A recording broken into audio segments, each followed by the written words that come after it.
So here's delphinium, aka ovenbird. It's a sort of dumb, in your face photograph sitting right there in the garden. Coping with, how do you cope with what is around the floral center point? And here's, this is funny, I'd forgotten. This is her. This is her herself.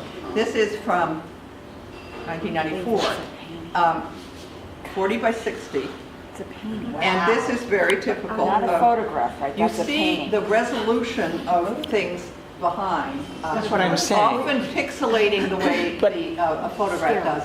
If you Exactly. the slide and you see your focus is on this, which is an interesting thing. It's very photographic. It is not very human, because when we really look at flowers, we do all sorts of things with the focus. We move our eye between the flowers themselves and what's going, but we resolve each time, and we also change our vantage point a little bit. So here is a different thing, but here's Avis Fleming, some of you know, sitting down, I think in Mrs. Thomas's iris garden, it used to be, sitting, doing, and here's some other people, Anne, and Joan, and Jackie Saunders, with those wonderful gardens. Right down, personal, in the face. And this is a John Lafarge painting from many years ago, 1857. Wow. Almost exactly what Avis is doing. And almost what we had talked about early in the session of, the great piece of turf, the being right there, and then you have to deal with however you want it. Here's how he did it, kind of indicating things and surrounding it, bursting it. Not that you have to first do the background, though that might be a very good idea, but how can you do the background? There are so many examples over there to look at of where the background has been done. These are a little different. But it could be scumbled wall. It could be all those kinds of things you see with Mary Margaret Pipkin, but maybe dealt with in a very different way. A more evocative, a looser, or whatever. But you're always also wanting to go back and forth between the background and the central subject.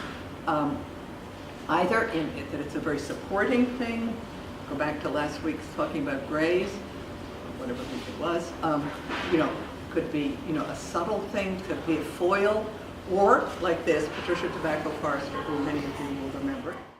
And with Patricia Tobacco Forrester, what she does is she brings everything often up right into the same thing. So it's a very conceptual thing about, what's it called, light lotuses. Everything is major in here, and turbulent, usually. I mean, her paintings are very, kind of agitated and interesting. She uses a very typical palette.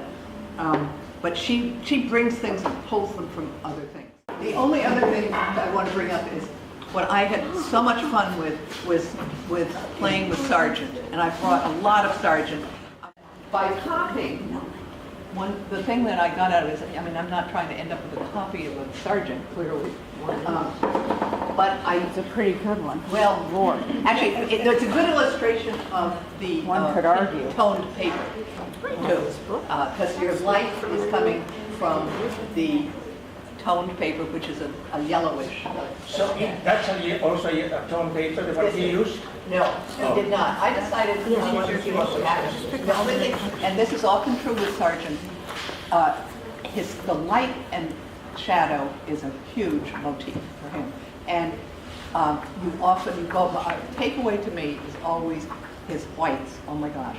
However, if you there really are sometimes very few real whites, and he did use gouache. I then did the same thing on this very lightweight paper, just with key colors. Again, it's like having a little instructive thing for me. That by just emphasizing the light and shadow, you know, in maybe two colors, you get so much out of how you construct these shapes. The other thing then, I just kind of took an inspiration from one of his Sargent's wonderful things, looking out hotel windows. And any of you who travel, I know I've found that when I travel, which I don't do as much as some people, or in Provence and funny all the time. But you will, you know, if you just are itching to paint and you're in your hotel room, that's where that beautiful, beautiful, fabulous painting that Amy mentions with the looking at the back of the head of his companion, in this tight little room. I mean, you can hardly get around it. The palettes on the bed, the curtains, it's just, the sheets are all tumbled. It's in there, in all those books. Anyway, this was fun to sort of start by getting a little bit inspired by one of his things, but then I kind of made it up. These are things that I feel you learn from. You get some, you get a feeling. You kind of sometimes integrate the person that you are, John Singer Sargent.